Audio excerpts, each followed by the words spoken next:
प्रेमं प्रयान्तं प्रणतं प्रणम्यं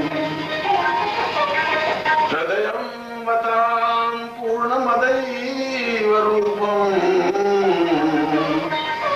दृश्यं अदृश्यं देयं सदं वा। जीवन का सार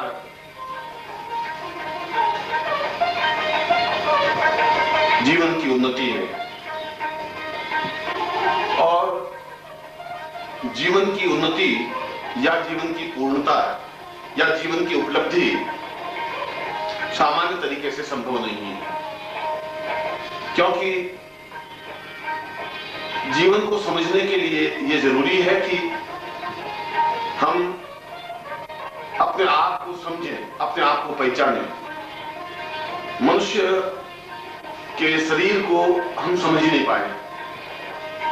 मनुष्य के शरीर में एक दिल होता है, एक धड़कन होती है, एक मांसपिंड होता है जो धड़कता रहता है,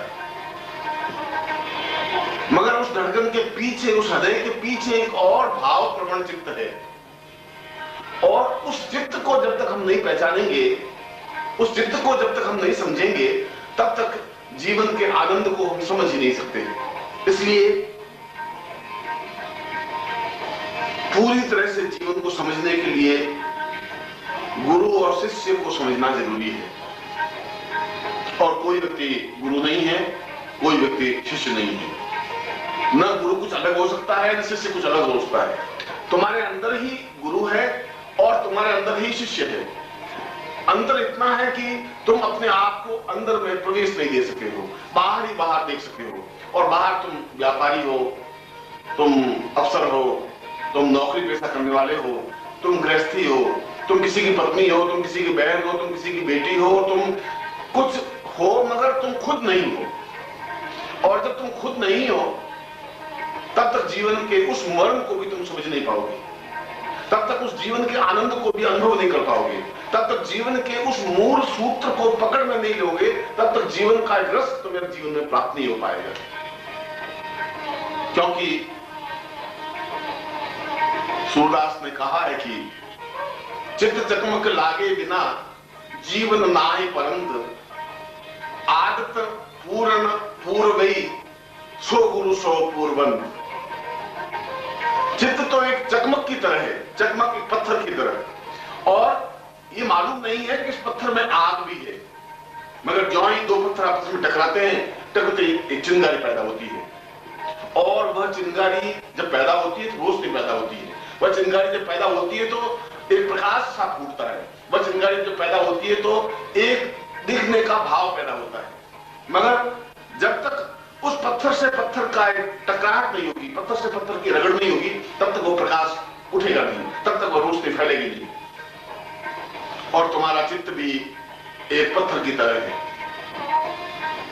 और उस पत्थर के दोनों हिस्से उसमें हैं। उस पत्थर में एक चित्त है जो तुम्हारा चित्त है, और उस चित्त में तुम्हारी भावनाएं, तुम्हारे विचार हैं, तुम्हारी चिंताएं, तुम्हारे कष्ट हैं, तुम्हारी बाधाएं हैं, तुम्हारे सुख है, तुम्हारे दुख है। मगर उस चित्त के पीछे एक और हृदय है, एक और दिल है। वह गुरु का दिल है, गुरु का हृदय है, ईश्वर का हृदय है, जिसको ब्रह्म कहा गया है, जिसको देवती कहा गया है। उस दोनों के बीच में बहुत अंतर है, क्योंकि व्यक्ति इस पहले चित्त को तो पहचानता है, उस पहले चित्त के द्वारा वह सुख और दुख का अनुभव भी करता है। वह परेशान भी होता है, वह सुखी भी होता है, वह अपने जीवन में कभी बहुत ज्यादा उत्साह से भर जाता है, कभी बहुत अधिक गमगीन हो जाता है, क्योंकि वह चित्त तुम्हारा है। और इस चित्त के पीछे जो कुछ एक दिल है, जो कुछ मूल आत्मा है, जिसको ब्रह्म कहा गया है, उस मूल आत्मा, उस ब्रह्म तक तुम पहुंच नहीं पाए। और जब तक पहुंच नहीं पाए, चिंगारी फूटेगी नहीं। फूटने के लिए इस चित्त को उस हृदय से टकराहट देनी जरूरी है, और यह टकराहट जिस दिन हो जाएगी, चित्त चकमक लागे बिना, जब तक ये चकमक अपने आप में टकरा के लेगा,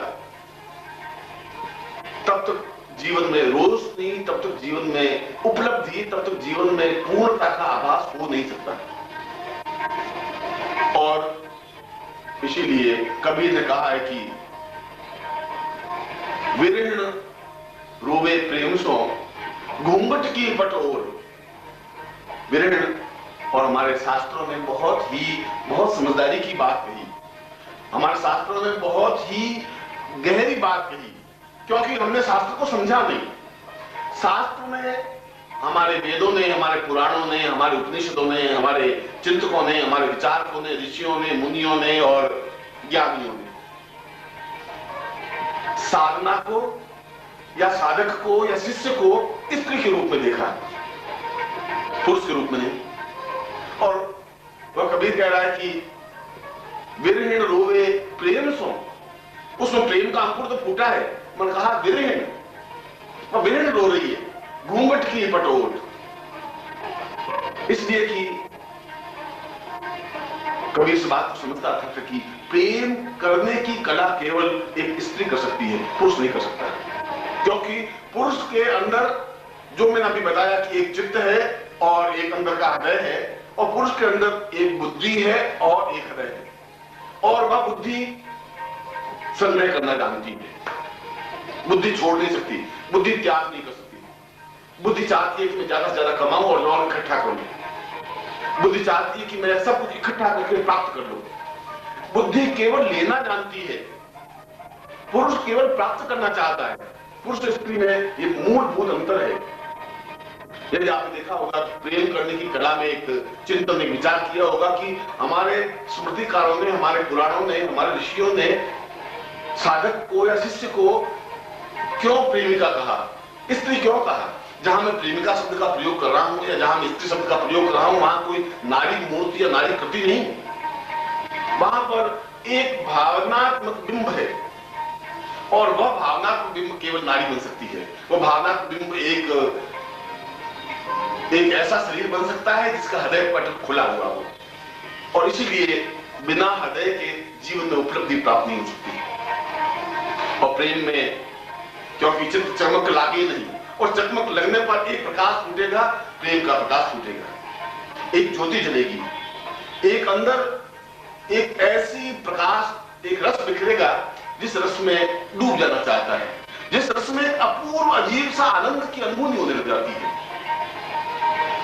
मगर वो कबीर कह रहा है विरहण रोवे प्रेम सो, तो बहुत प्रेम से रो रही है। घूंघट की पटोर, रोने का मूल कारण यह है कि उस चित्त में और उसके हृदय के बीच में एक घूंघट का पट आया हुआ है, एक पर्दा आया हुआ है, और यह पर्दा जब तक दूर नहीं होगा तब तक जीवन में आनंद की उपलब्धि भी नहीं हो सकती। और इसीलिए मैंने कहा कि पुरुष आनंद की उपलब्धि तब तक नहीं कर सकता जब तक टकराहट नहीं होगी अंदर, जब तक गुरु और शिष्य के बीच में एक चकमक जैसे संघर्ष नहीं होगा, स्पर्श नहीं होगा, दोनों में रगड़ नहीं खाएगा। और ये रगड़ खाने की उपलब्धि, अनुभूति और उससे उत्पन्न आनंद को स्त्री समझ सकती है। और प्रेम का मूल परिभाषा यह है कि पुरुष केवल प्राप्त करने की क्रिया करता है, स्त्री समर्पण करने की क्रिया करती है। स्त्री समर्पित करके अपने आप को धन्य समझती है।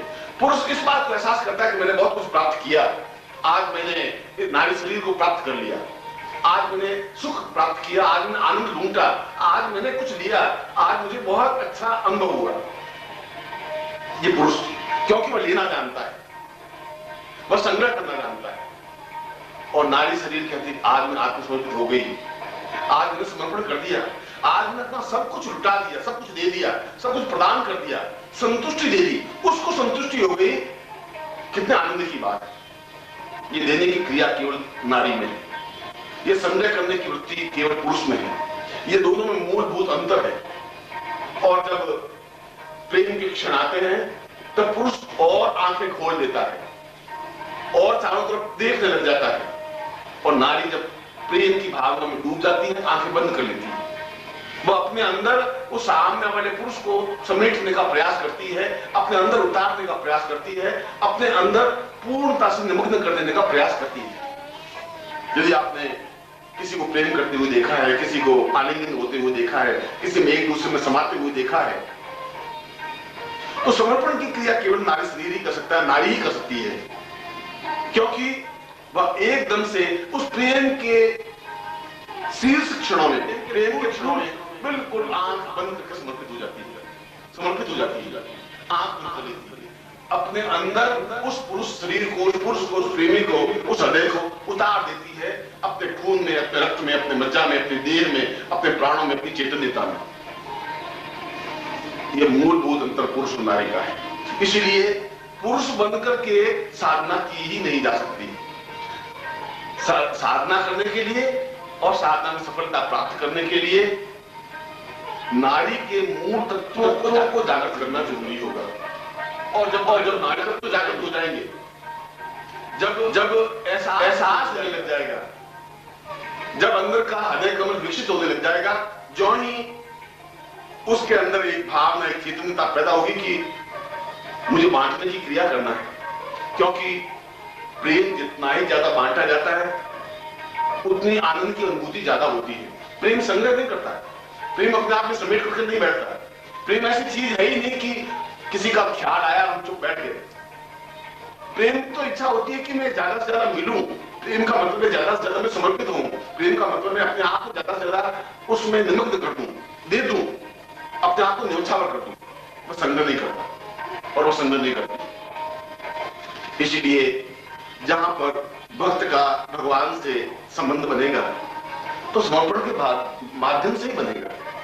जब शिष्य गुरु को अपने आप में आत्मसात करने की कोशिश करेगा, और अगर कोशिश करे और अपने अंदर गुरु को उतारने की प्रक्रिया करे, तो उसके अंदर के हृदय कमल को विकसित करना ही पड़ेगा। बिना हृदय कमल को विकसित किए वह उस गुरु के पूर्ण शरीर को अपने अंदर उतार ही नहीं सकता।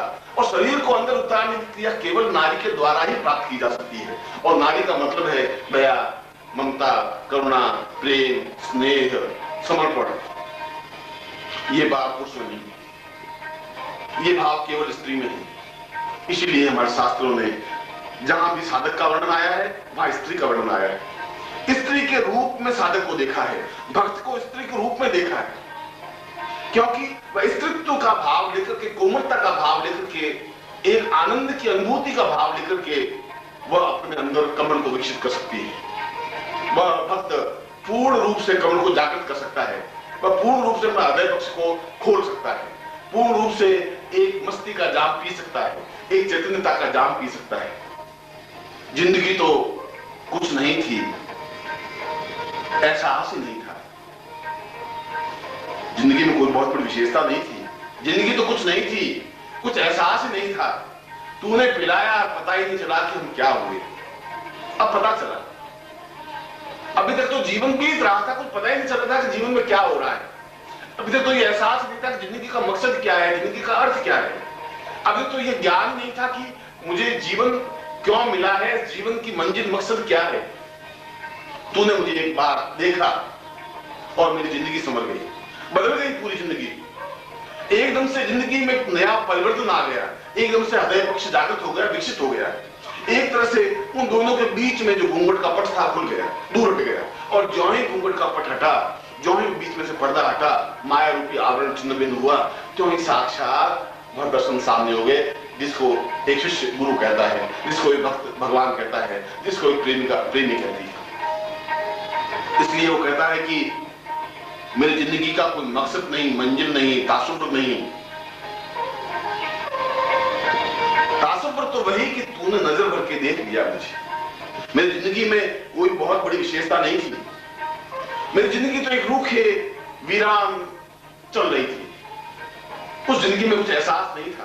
पूरी जिंदगी का एक मोड़ वो आया, पूरी जिंदगी का एक टर्निंग पॉइंट वो आया कि तुमने निगाह भर के मुझे देखा, देखा और बदल गया।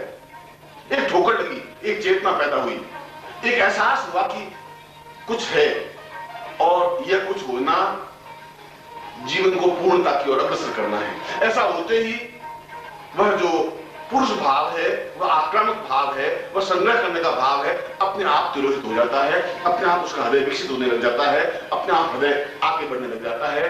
और वह आगे बढ़ने की क्रिया, वह पहुंचने की क्रिया उस मंजिल तक पहुंचा देती है जब जिंदगी में एक एहसास होता है, जब जिंदगी में एक चैतन्यता आती है एक भावना आती है, ऐसा लगता है कि जैसे कोई है। और ये ऐसा तभी हो सकता है जब शरीर के अंदर कोई उतरता है, जब शरीर के अंदर कोई समा जाता है, तब हम सही अर्थों में भक्त कहला सकते हैं, तब हम सही अर्थों में शिष्य कहलाने का गौरव प्राप्त कर सकते हैं, तब हम सही अर्थों में एहसास कर सकते हैं कि कुछ जिंदगी में घटित हुआ है, या कोई जरूर नहीं जिंदगी में घटित हुई, क्योंकि जिंदगी में और सब कुछ मिल सकता है। धन दौलत, यश मान, पद प्रतिष्ठा, ऐश्वर्य, सुख, प्रेम नहीं मिल सकता। कबीरा प्रेम का कहू प्रेमन हाट विकार, प्रेम गली अति सांकड़ी तामे दो समा। कबीर कहते हैं कि मैं प्रेम की बात क्या कहूं, प्रेम का तो शब्दों में बांधा ही नहीं जा सकता। वे व्यक्ति, वे पुरुष, वे नर, वे नारी, वे स्त्री बिल्कुल बेकार है, व्यर्थ है, उनकी जिंदगी का कोई मकसद नहीं है जिन्होंने प्रेम नहीं किया, जो प्रेम पहचाना ही नहीं, जिन्होंने प्रेम की परिभाषा ही नहीं समझी। वो तो ठीक ऐसे ही है जैसे कि रेगिस्तान में एक आदमी चला जा रहा है, उस जिंदगी का कोई मकसद नहीं है। जिंदगी सुबह उठती है, शाम होती है, सारी उम्र तमाम होती है, कभी शाम हो जाती है, फिर सुबह होती है, फिर सुबह होती है, फिर शाम होती है, सारी उम्र तमाम हो जाती है। जिंदगी में कहीं एक घड़ी ठहर करके एहसास नहीं होता कि इस जिंदगी का मकसद क्या है।